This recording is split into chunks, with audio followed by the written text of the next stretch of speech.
Welcome viewers, প্রতিদিনের মতো আজও চলে এসেছি আমার লাঞ্চের থালি নিয়ে।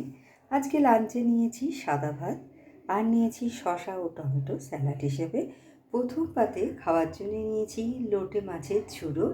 এটা আমি বেশি পরিমাণে পেঁয়াজ, রসুন কুচি ও লঙ্কা কুচি দিয়ে তৈরি করেছি, আর নামানোর সময় দিয়েছি একটু ধনেপাতা কুচি।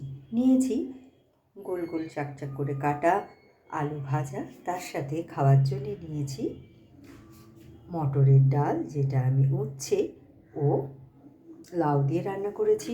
ফোড়নে দিয়েছি 5 ফোড়ন, আর নামানোর সময় একটু আদা বাটা দিয়ে নামিয়েছি। নিয়েছি ডিমের কষা, যেটা আমি ধনেপাতা ও পালং শাক বেটে রান্না করেছি।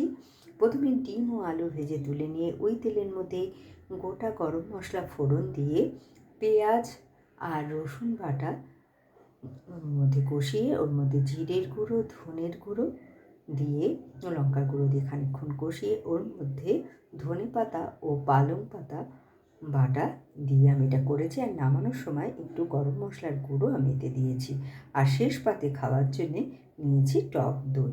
তো কেমন লাগলো আপনাদের আমার এই লাঞ্চের থালিটা? ভালো লাগলে লাইক, শেয়ার এবং সাবস্ক্রাইব করবেন আমার চ্যানেলকে। Thank you for watching.